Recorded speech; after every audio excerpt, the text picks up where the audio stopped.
Malaysia terus bawa suara rakyat Palestin. Gesa gencatan senjata di Gaza. Gaji progresif RM3,000, tumpuan utama rangka dasar TVET.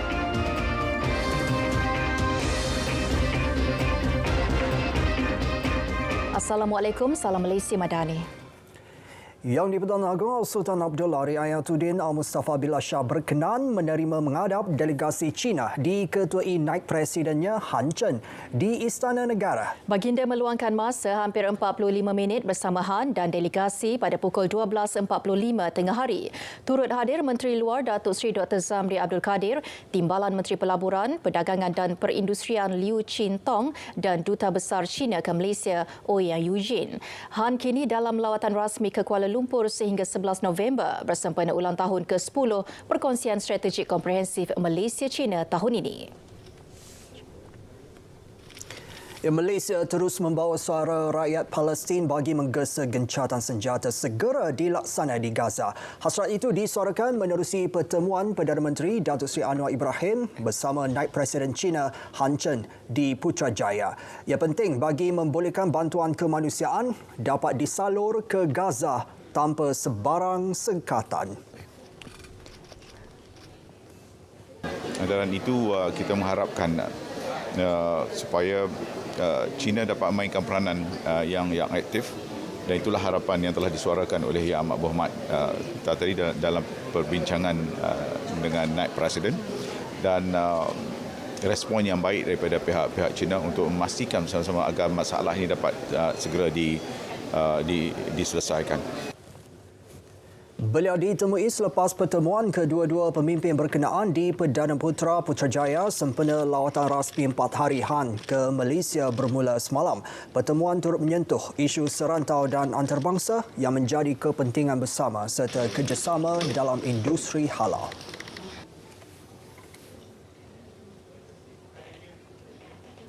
Naib Presiden China turut melawat kilang Proton di Tanjung Malim, Perak. Dalam lawatan tersebut, beliau diberi taklimat mengenai inisiatif dan inovasi strategik yang memacu pertumbuhan dan kejayaan Proton hasil kerjasama berterusan antara DRB Haikom Berhad dan Zhejiang Geely Holding Group Company Limited, Geely Holding. Proton terus berkembang pesat sejak terjalinnya kerjasama tersebut dan turut menceburi sektor tenaga baharu. Pelaksanaan sesuatu projek atau perancangan boleh dipercepat seiring peningkatan tahap kecekapan penjawat awam. Jelas Perdana Menteri mematuhi peraturan satu kemestian, namun melaksanakannya mengikut masa ditetapkan dapat menjayakan sesuatu matlamat. Betul, kita unding, kita teliti, tetapi seperti biasa ada masalah sekiranya kita lewat meluluskan. Dan ada pandangan yang saya rasa musabah, bukan sahaja peringkat Kuala Lumpur, tapi seluruh negara, yang disebut ease of doing business. Kepantasan atau kecepatan meluluskan setelah mengambil kira semua peraturan yang diteliti, dicerakin sebelum keputusan dibuat. Beliau berkata demikian pada Majlis Peluncuran Pelan Struktur Kuala Lumpur 2040 PSKL 2040 di Ibu Negara. Datuk Seri Anwar juga mengingatkan khususnya pihak berkuasa tempatan tidak melengahkan projek pembangunan yang telah diluluskan sebelum ini. Ini bagi mengelakkan penangguhan projek yang mungkin memberi kesukaran kepada pelbagai pihak, terutamanya melibatkan projek rakyat. Dalam pada itu, PSKL 2040 hasil penambahbaikan daripada PSKL 2020 yang mengambil kira situasi semasa, yang termasuk perubahan iklim, ekonomi, teknologi dan perkembangan situasi antarabangsa. Dia bukan hanya sekadar menyambung, tetapi mengambil kira tuntutan semasa, tuntutan zaman yang dulu tidak ditekankan dalam pelan struktur dulu, soal tekanan persekitaran, alam sekitar itu tidak seperti mana sekarang. Berlandaskan visi Bandar untuk Semua, PSKL 2040 bakal memartabatkan ibu negara Malaysia sebagai bandar raya inklusif, berpaksikan pembangunan mampan, pengurusan bertaraf antarabangsa serta jaminan kualiti hidup bandaraya sejahtera. Gaji progresif RM3,000 antara tumpuan utama dalam rangka dasar pendidikan teknikal dan latihan vokasional TVET. Ia dijangka diumum Februari tahun depan. Timbalan Perdana Menteri Datuk Seri Dr. Ahmad Zahid Hamidi berkata, dasar itu penting bagi memperkasa institusi berkenaan sekaligus mempertingkat kebolehpasaran graduan TVET.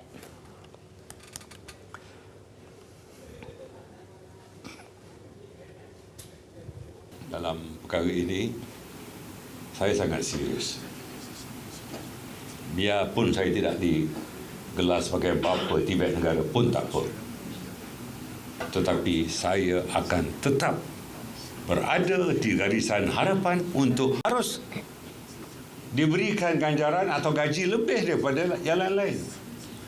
Minimum wage ataupun gaji minimum adalah RM1,500. Bagaimana kalau perusahaan TVET hanya dapat RM1,500? Saya telah mengarahkan bahawa dalam gaji progresif ini, gaji kelulusan TVET minimum mesti RM3,000.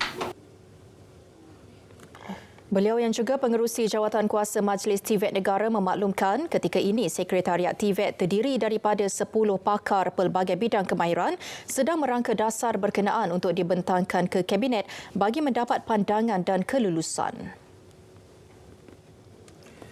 Sokongan diberikan beberapa ahli Parlimen Pembangkang kepada Perdana Menteri baru-baru ini merupakan suatu tindakan positif. Pengerusi Barisan Nasional Datuk Seri Dr. Ahmad Zahid Hamidi menjangka akan lebih ramai menyatakan sokongan sama selepas ini. Dan tambahnya, kerajaan perlu bersedia berdepan realiti politik baharu susulan perkembangan berkenaan.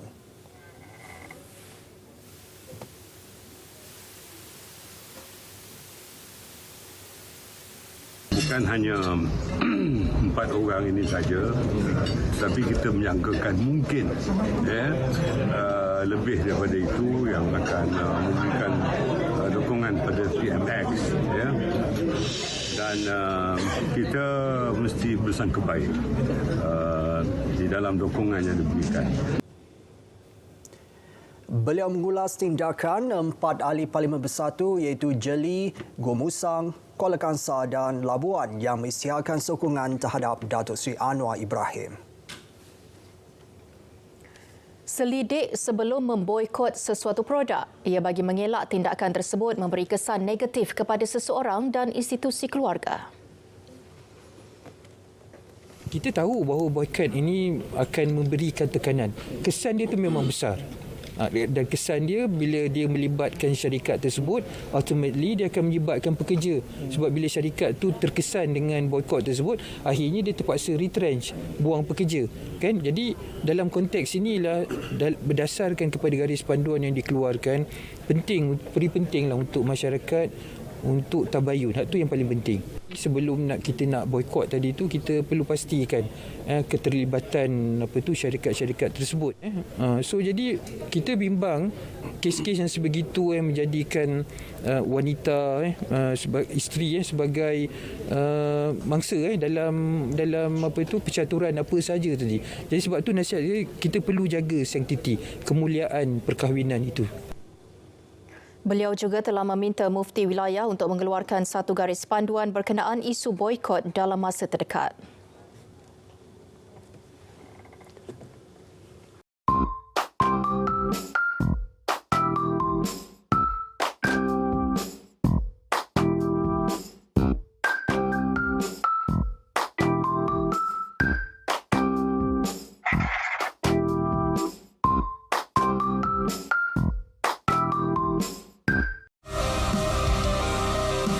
Dengan tambahan penyediaan RM200 juta melaksanakan payung rahmah. Ini termasuk jualan rahmah dan pasar rahmah untuk pengusaha, sumbangan tunai rakyat dan sumbangan asas rahmah.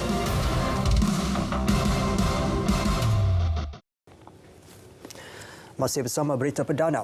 Transformasi media dan komunikasi dalam mendepani era VUCA. Ia tema persidangan terbangsa media dan komunikasi Mention 2023 yang akan berlangsung 14 hingga 16 November ini di Universiti Kebangsaan Malaysia Bangi. Penganjuran kali ke-18 ini bakal membincangkan situasi ketidakpastian ekoran perubahan pantas dunia serta peranan yang dibawa media dalam isu tersebut. Kita sedar, kita celik dengan perubahan ini yang kita tak boleh lari daripadanya, ya.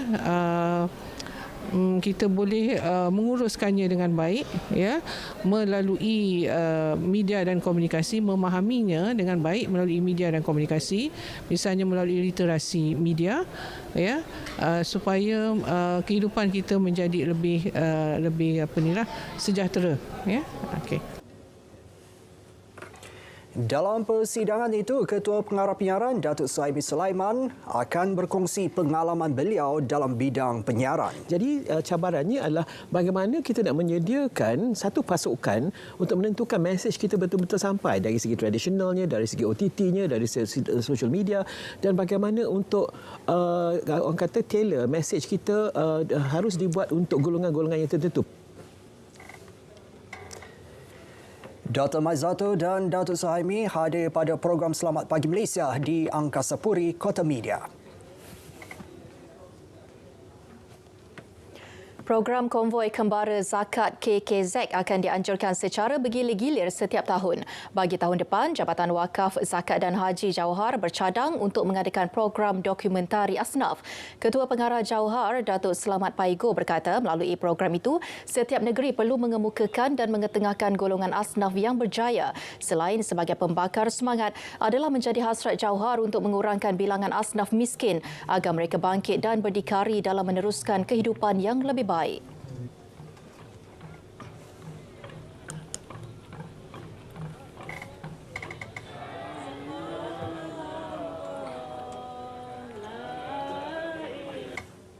Supaya kita nak mengetengahkan, kita nak setiap negeri kemukakan asnaf-asnaf yang berjaya supaya dapat memberi semangat kepada asnaf-asnaf yang lain terus berjaya.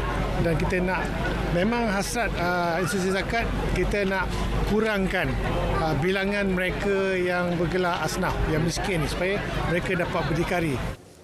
Kita doalah pasangan pengantin. Beliau ditemui selepas meraihkan 4 pasangan pengantin orang asli suku kaum Kensiu di Kampung Ulu Legong, Baling, Kedah. Ia antara pengisian konvoi kembara zakat 2023 di daerah Sik dan Baling selama 3 hari dengan Lembaga Zakat Negeri Kedah LZNK bertindak sebagai tuan rumah. Wilayah Persekutuan Kuala Lumpur. Alhamdulillah, sekarang ni dah 4 tahun, sekarang ni ada 12 pelajar orang asli yang belajar di sekolah agama arus perdana milik Lembaga Zakat Negeri Kedah. Jadi kita harap pada masa yang akan datang, mereka inilah akan merubah bangsa mereka. Alhamdulillah hari ini kita juga bersama dengan Sekolah Kebangsaan Siung, kita adakan kelas-kelas khas kepada mereka. Pada majlis sama, sebanyak RM79,000 sumbangan agensi zakat seluruh negara digunakan untuk menaik taraf surau di perkampungan orang asli tersebut. Baik, kita biasa menikmati muruku perisa asli, namun sedikit istimewa apabila ia dibuat dengan perisa pandan. Itu antara tarikan program Bake to Success yang akan berlangsung bermula esok hingga Ahad ini di Paradigm Mall, Petaling Jaya. Sempena perayaan Deepavali, Adliyah Habibullah ada perinciannya.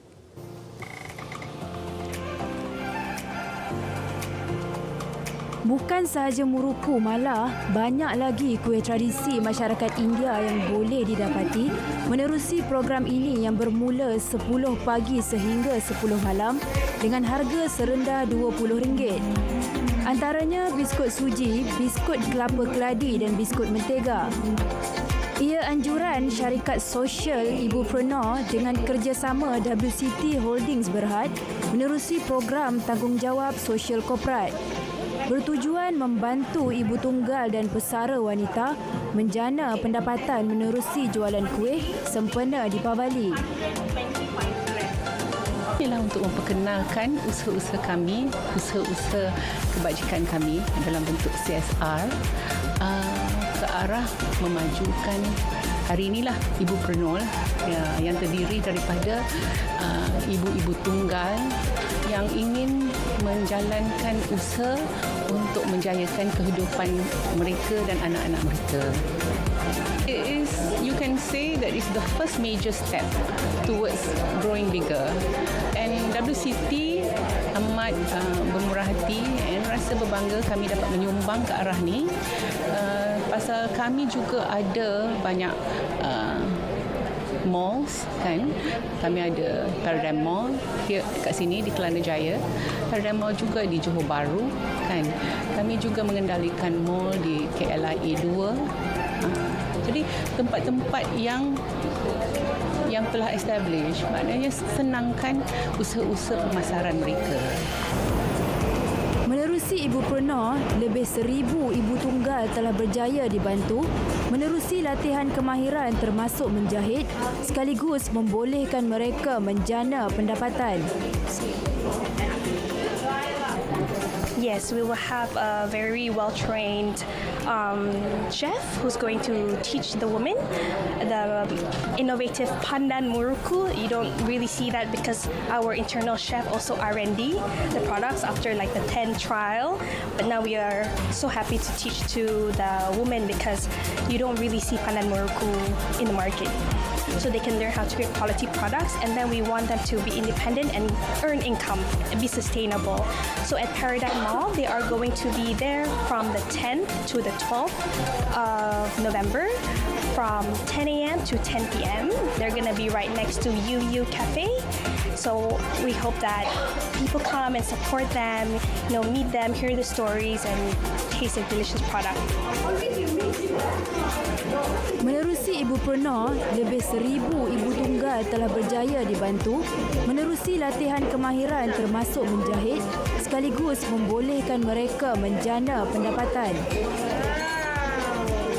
So we too encourage a lot of many single mothers to come forward, learn this kind of activities which is given free. Is a bit better knowledge for them, and at the longer run they can become their own entrepreneurs, producing their own kind of food where they can sell and they can make money.